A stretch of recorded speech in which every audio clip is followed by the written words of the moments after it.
According to statistics, South Africa's social profile on South Africa's youth, this sector of the population represents a dynamic generation navigating a rapidly evolving society influenced by the labour market, by poverty, crime, and most importantly, access to quality education.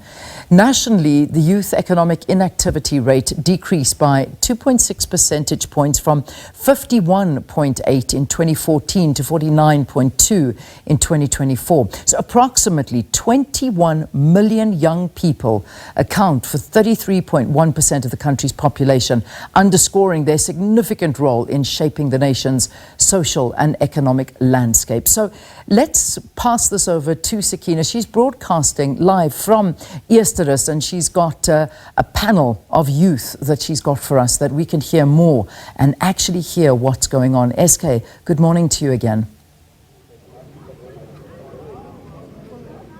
Morning, Leanne, and absolutely correct, just honing in on a myriad of issues plaguing this Eersterust community, but of course trying to just shine a light on the drug problem in this community, because it's one that is often, the scourge of many a township community around South Africa. And I was just reading up, Leanne, on some of the most common drugs that are consumed among youth in South Africa, and those are nyaupe or wunga, cannabis or dacha as it's commonly known, and then a crystal meth or tik, alcohol, which is actually the most widely abused substance among the youth of South Africa, and then prescription meds. And this is an interesting one, codeine-based cough syrups and anti-anxiety pills like Xanax that are mixed together to form a heady concoction. So it seems as though the youth are trying to lay their hands on whatever it is that they can in order to get themselves intoxicated or into a certain state that alters where they ought to be. But I'm joined by a number of young people here from Eersterust, and we're going to talk to them about their experience with drugs and addiction. And I can tell you, fortunately, most of them here this morning have overcome. But as they say, you are always recovering. You are never recovered as a drug addict. Let me start now. And first up, I'm joined here by a young man who was telling me his story earlier, Charlton Jafta, and he's from Eersterust. And Charlton, perhaps you can start by telling us your story and how it is that you fell into drug abuse. Ek dink die common way van om in drugs te val in Eersterust is die gewone, ons sit op hoeke, ons sit op straathoeke, ons raak betrokken in verkeerde dinge. En ek dink die grootste probleem of die grootste lek wat daar is, daar's geen opportunities in Eersterust nie. Ek meen ons het soveel fasiliteite en soveel ander dinge waar ons aandag kan investeer, maar omdat daar nie mense is wat na vore kom en sê ons is bereid om die jeug aan die hand te vat, net toe het ons nou opgeëindig in drugs en ons 'n groot hoeveelheid van ons lewens verloor, en nou kan ons net terugkom van die strate af, van die gutters af en sê ons weet, ons ken die experiences, ons weet wat julle deurgaan en ons is hier so om te help. Ek het omtrent so 2-3 jaar het ek drugs gebruik. Ek kan net die Here dank dat dit was nie nodig vir rehab of enige ander medikasie of terapie of enigiets nie, en ek het gerecover, en vandag kan ek proudly staan dat even na die recovery, na my drugs en alles, het ek so ver gegaan as om 'n qualified filmmaker te wees. Ek is 'n activist in die gemeenskap. Ek doen klein kortfilms met die gemeenskap. So, daai is waar ek nou my tyd inspandeer, because daai is die stories wat ons moet vertel aan ons gemeenskappe. So, Charlton, laat ons net verstaan. Jy het vir my gesê jy het eintlik 'n goeie werk gehad voordat jy 'n drug addict geword het. Yes. Nou, explain for us, how did you actually fall into the drug trap? Because you had a good job. So why did you start using? Ek dink dit was op die ouderdom van so 22, 23. Mense het baie goeie werk. Ek het geen verantwoordelikhede gehad, basically, en ek het nie kinders gehad nie, of 'n girlfriend of so iets nie. So is maklik om jou geld te spandeer op groove en drugs en sulke goedjies. So ek dink nie dit gebeur op 'n manier waar jy vandag drugs gebruik en dan môre is jy 'n addict nie. Ek dink dit gebruik bietjie en die wat hulle sê is 'n occasional drug, en ons gebruik dit weekends. Jy is besig om met baie groot vuur te speel en jy gaan opeindig op 'n plek waar je het baie gaan regret. So, ek dink hoe ons opeindig is ledigheid, geen opportunities, lek van community engagement, besighede wat nie wil invest nie en sulke dingetjies in ons gemeenskap. All right. Charlton Jeffter there talking to us. He was on drugs for about 2 years, but he came from a situation whereby he had opportunities in terms of having a good job, but still says because he was idle, didn't have too much to do recreationally, and that's how he found himself immersed and starting to use drugs. And as he said, started recreationally, but there's no such thing as recreationally. It literally took over his life for 2 years, but he managed to recover and pull himself up by the bootstraps. I'm joined now by Tanner Randall. Tanner, good morning. So I want to hear your story as well. How old were you when you first started using drugs? And if you can remember, what was that first moment? How did you fall into it? Oh yeah, I was 18 years old when I first started using drugs. It was right after completing my school and getting the first one. It's not so profound. It's not so nice, but I think as time goes by, because of the pressure from the peer pressure, and you started hitting the first one. After that, you just in it, and then once you're in it, you're just hooked. I started using, they call it cat on the streets. It's like a cocaine, but it's cat. So I started using cat, and then you progress. You graduate from cat to stronger ones because your body becomes immune and you want something stronger. And then I started using, for the past, I would say the last 3 years of using. So I was bound for 12 years. I started with addiction for 12 years. So for the last 3 years, I was doing crystal meth.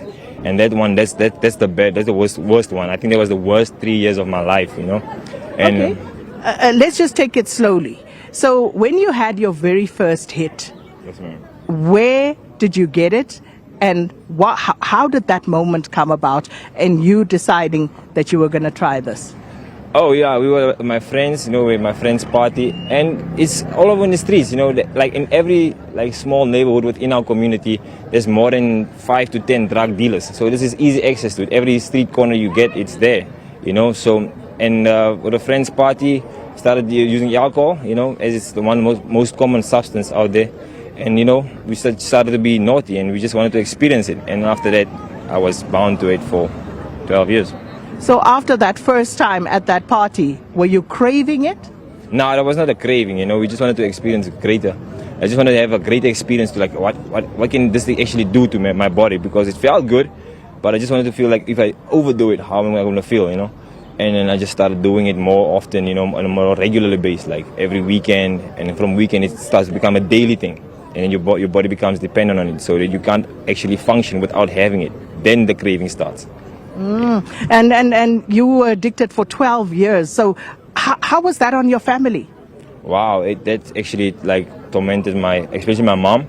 I know it actually torn up my whole family, because it is not nice coming from a dysfunctional household. I would not say dysfunctional as a whole, but my mom and also my siblings, affected my siblings. I have a younger brother, and the older one also got caught up in this thing, So, and it tears up my whole family, torn up my whole family. I lost, it's just disgraceful. And yeah. Did you steal from your family? Yes, man. We do steal to get your next fix. You do anything to get your hands on your next fix. And I think that's where everything just got worse. You're stealing in the streets. You're stealing from your family, and it went so bad that from the last 3 years, my family actually wanted me at home. I was staying on the streets. And. But I'll tell you what, I'm going to come back to you later, Tanner, because I just want to move here quickly to Evan Jacobs and Evan January, I should say. Evan is in a wheelchair, and Evan was also addicted to drugs, but that's not the reason you say you are in a wheelchair. No. Good morning, Molweni. Goeiemorgen, South Africa. My name is Evan January. I come from a community in Eersterust. Today I want to speak to the community regarding drugs. As drugs is rife in our community, and while drugs is rife in our community, many young people turn to drugs, and they can never leave drugs or quit drugs. But the issues that we face are social problems in our community, broken households. We don't have father figures in our community.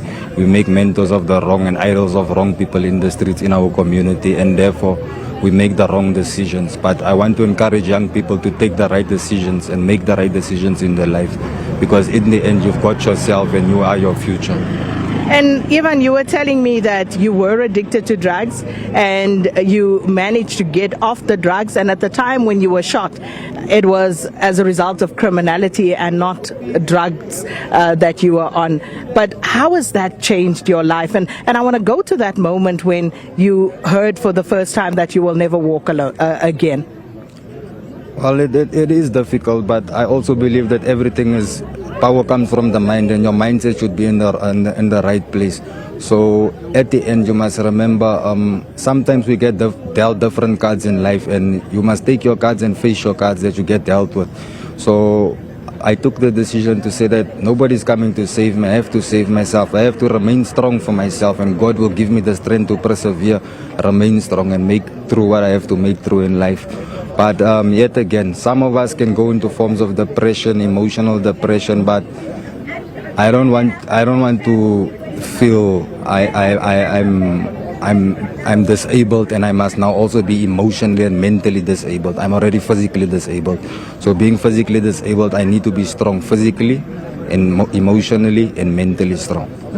It's 2 years though, Evan. So it's still very new, it's very fresh. 2 years since you've been in this chair. Yes, it's 9th of June this year. It would be 2 years that I'm in a wheelchair now. But as I said, nothing's gonna change. I'm the change. I should make the changes. I should make the decisions to push forward and move forward with my life. But I can see in your eyes, it's not easy, is it? It can never be easy, man, because if you can just remember that yesterday you were walking and today you're not able to walk. So it would never be easy for anyone, although it may take time. But every day you have to put on a smile, and you have to do what you must do as a human being and get things done.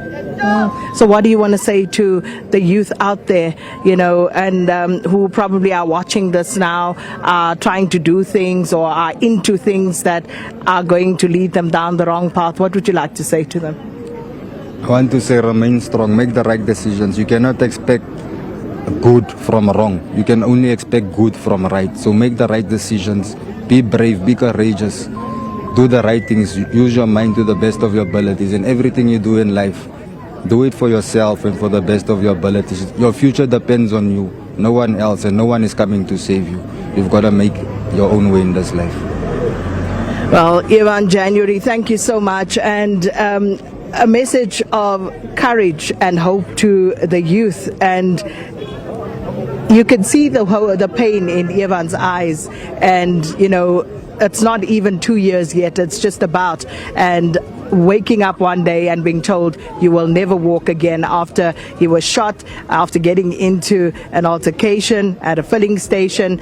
Guy went away, came back and shot both him and his friend, and resulted in him being in this wheelchair that he's in now. So these are the results of some of the choices that young people are making. But of course, as you've heard from the youth here, don't give up. 12 years addicted, 2 years addicted, it doesn't matter. It is a hard slog to get out of it. And we'll hear more from the community of Eersterust, but let's take a quick break.